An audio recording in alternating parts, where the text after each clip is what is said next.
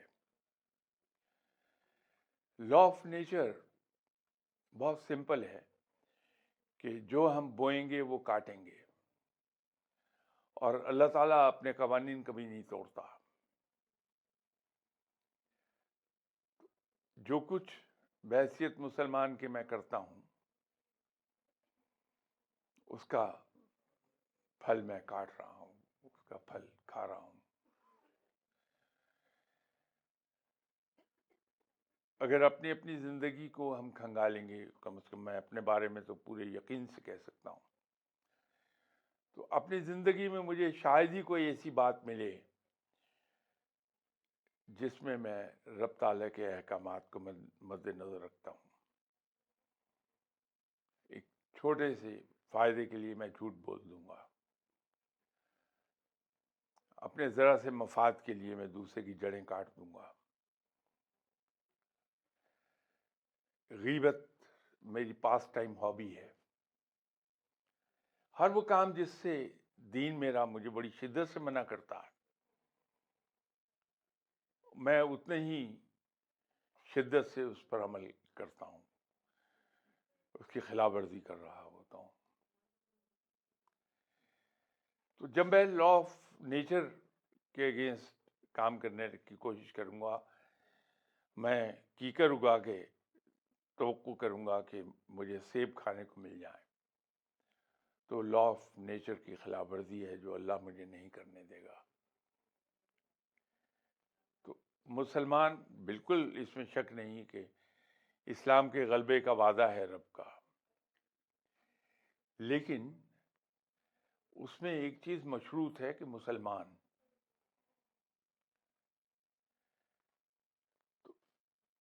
اگر میں دینی اقدار کی، دینی احکامات کی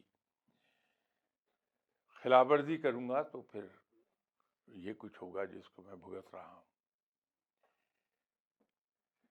دوسرے لوگ وہ ہیں جو ایمان تو نہیں لائے، نہ کتاب پر نہ رسول صلی اللہ علیہ وسلم پر، لیکن اس کی تعلیمات پر عمل شروع کر دیا انہوں نے. یہ بالکل ایسا ہے کہ اگر ایک آدمی اپنے بیٹوں کو کہہ رہا ہے کہ بیٹا اگر یہ خوراک کھاؤ گے تو تندرست رہو گے، یہ ایکسرسائز کرو گے تمہارا جسم بڑا خوبصورت بلڈ ہو جائے گا. اس کے بیٹے تو ایک کان سے سنتے ہیں، دوسرے سے نکال دیتے ہیں، لیکن ونڈو کے ساتھ اس کے دشمن کا ایک بچہ بیٹھا ہے، وہ سنتا اور اس پر عمل شروع کر دیتا ہے. تو صحت مند کون رہے گا اور جسم کس کا زیادہ خوبصورت بنے گا؟ جو لوگ دینی احکامات پر عمل کرتے ہیں، بے شک وہ انہیں دینی احکامات نہ سمجھیں، اس کو اخلاقیات کا نام دے دیں، اخلاقی اقدار کا نام دے دیں، اس کا پھل پاتے ہیں. ہماری اپنی کوتاہی ہے، ہمیں اس سے ہٹنا پڑے گا. السلام علیکم. وعلیکم السلام. سر میرا نام نمرا ہے، اور میرا سوال یہ ہے کہ جیسے ہوتا ہے کہ ہماری لائف میں نا بہت سی نیگیٹو چیزیں چل رہی ہوتی ہیں اور لگاتار چل رہی ہوتی ہیں، تو اس میں ہم لوگ کو مطلب کیسے لے کے چلنا چاہیے کہ یار اس میں اللہ تعالیٰ کی بہتری ہوگی، لیکن کبھی کبھی ہم لوگ یہ ہوپ بھی چھوڑ دیتے ہیں، تو اس کو کیسے ہم لوگ لے کے چل سکتے ہیں؟ بہت سمپل چیز ہے.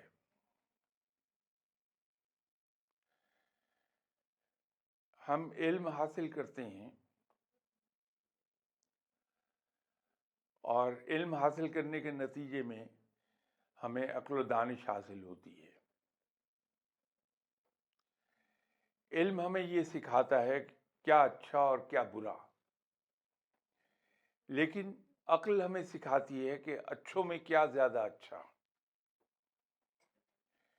تو جب ہم علم حاصل اس لیے کرتے ہیں کہ ہمیں جاب مل جائے، میں اس لیے علم حاصل کروں کہ میرے ہاتھ میں ایک پیس آف پیپر آ جائے جس کو میں ڈگری کہہ رہا ہوں، اور اس کے ذریعے میں زندگی میں ترقی کے زینے طے کر لوں، تو وہ پھر علم نہیں ہوگا. علم تو اس لیے حاصل کیا جاتا ہے کہ وہ ذہن میں کشادگی پیدا کر دے، ہمارا مینٹل ہورائزن براڈن ہو جائے. علم روزی کمانے کا ذریعہ نہیں ہے، اور اس کی ایک 2-3 مثالیں ابھی لاہور میں، تو چونکہ وہیں رہتا ہوں میں اس لیے میرے علم میں ہے کہ ایک MBA صاحب ہیں، انہوں نے گوال منڈی میں ایک چھوٹا سا ریسٹوران کھولا ہوا ہے. اب جو کچھ انہوں نے پڑھا تھا اس کو ایکسرسائز کیا، انہوں نے ایک ندرت پیدا کی ہے. ریسٹوران تو بہت ہیں وہاں، اگر لاکھوں کی تعداد میں تو ہزاروں کی تعداد میں، لیکن انہوں نے یہ کر دیا کہ صاحب آپ مجھے ان ایڈوانس ٹیلی فون کر کے بتائیں گے 2-3 دن پہلے کہ آپ کے کتنے مہمان آ رہے ہیں آپ کے ساتھ، اور کیا کیا کھائیں گے، اور کتنے بجے تشریف لائیں گے. اگر آپ اتفاق سے ایک مہمان فالتو لے گئی ہیں اپنے ساتھ، تو وہ معذرت کر لے گا کہ صاحب میں آپ کے اس اضافی مہمان کو نہیں انٹرٹین کر سکتا، اور وہ ایک کباب عام مارکیٹ سے 4 گنا 5 گنا زیادہ پرائس پہ بیچتا ہے. ایک چھوٹی سی ندرت اس نے پیدا کر دی. حالانکہ MBA اس نے مارکیٹنگ میں کیا ہوگا یا کسی اور ڈسپلن میں میجر ہوگا اس کا، لیکن اس نے جو تعلیم حاصل کی تھی اس کو اپلائی کر کے اس نے کیا، اور بے تحاشا مشہور ہے وہ. اسی طرح ڈیفنس میں وہاں دار چینی کی چائے بنا کے بیچ رہے ہیں 3 MBA حضرات جنہوں نے لمس سے MBA کیا ہوا ہے، اور کیا شہرت ہے اور کیا ان کا رزق وسیع ہے. تو علم آدمی حاصل کرتا ہے ذہن کی وسعت کے لیے، ڈگری کے لیے نہیں، مارکس کے لیے نہیں. تو جب ہم علم حاصل کرتے ہیں ذہنی وسعت کے لیے، تو پھر اس کے نتیجے میں ہمیں عقل نصیب ہوتی ہے، اور ہم علم اور عقل دونوں کو بیک وقت بروئے کار لا کے اچھے اور برے کی تمیز کرنا شروع کر دیتے ہیں، اور وہی ہمیں راہ راست دکھا دیتی ہے.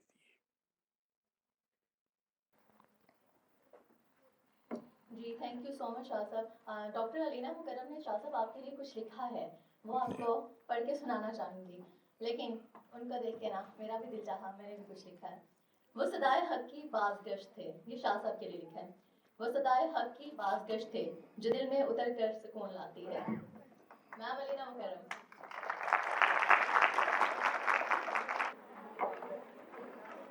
نحمده ونصلي على رسوله الكريم اما بعد فاعوذ باللہ من الشیطان الرجیم بسم اللہ الرحمن الرحیم. محترم اساتذہ کرام، میری عزیز طالبات اور ہمارے آج کے مہمان خصوصی قبلہ سرفراز شاہ صاحب. شاہ صاحب میرے لیے یہ بہت اعزاز کی بات ہے کہ میں آج آپ کے سامنے سلطان باہو کا ایک قطعہ ہے جو آپ کی نظر کرنا چاہتی ہوں. اور چونکہ شاہ صاحب میرے روحانی مرشد ہیں، اور آج سے 2 سال پہلے میں نے ان کی لاتعداد ویڈیوز دیکھنا شروع کی، پھر کہیں فقیر ان کا کتابی سلسلہ ہے، میں نے وہ پڑھنا شروع کیا، تو کہیں نہ کہیں مجھے ایسے لگا کہ میں من الظلمات الی النور کی طرف جانا شروع کر دیا. اور بہت ساری جو الجھنیں تھیں اور کوشچنس کے آنسرس تھے اور ہورائزنس تھے اور سوچ کا زاویہ تھا وہ بدلنا شروع ہو گیا. تو سلطان باہو کا ایک قطعہ ہے وہ میں آپ کی نظر کرنا چاہتی ہوں کہ الف اللہ چمبیدی بوٹی میرے مرشد من وچ لائی ہوں نفی اسباب تا پانی پاکے ہر پاسے ہر جائی ہوں میں نیواں میرا مرشد اچا شالا خیر ہوئے اونا اچیاں دی جنہ نیویاں نال نبھائی ہوں دل دریا سمندر کو ڈونگے تے کون دلا دیا جانے ہو شاہ صاحب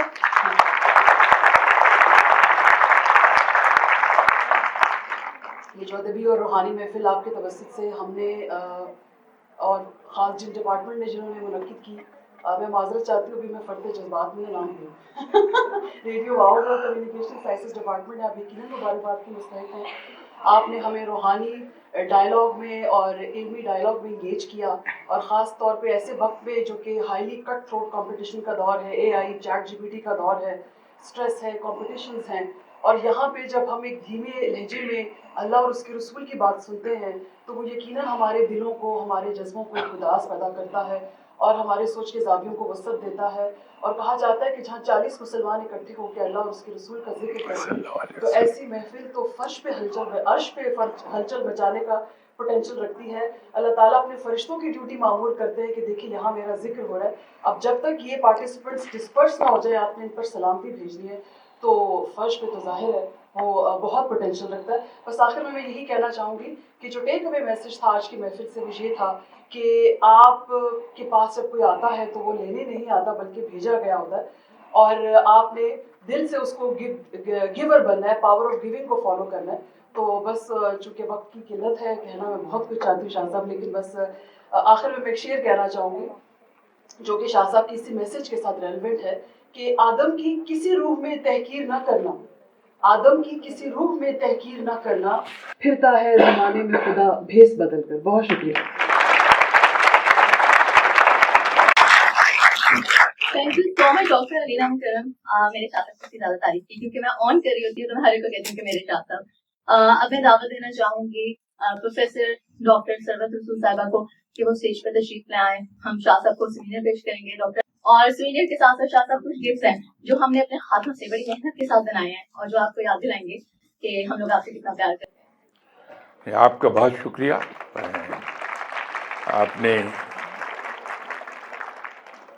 یہ بڑے حوصلے کا کام ہے کہ کسی شخص کی ایسی ہرزہ سرائی جو میں کر رہا تھا اسے اتنے سکون سے سن لیں اور داد کے مستحق آپ ہیں جو مجھے سنتے رہے اور میں آپ سب کا شکر گزار ہوں جنہوں نے میرے بارے میں اچھے الفاظ کہے. بہت شکریہ آپ کا.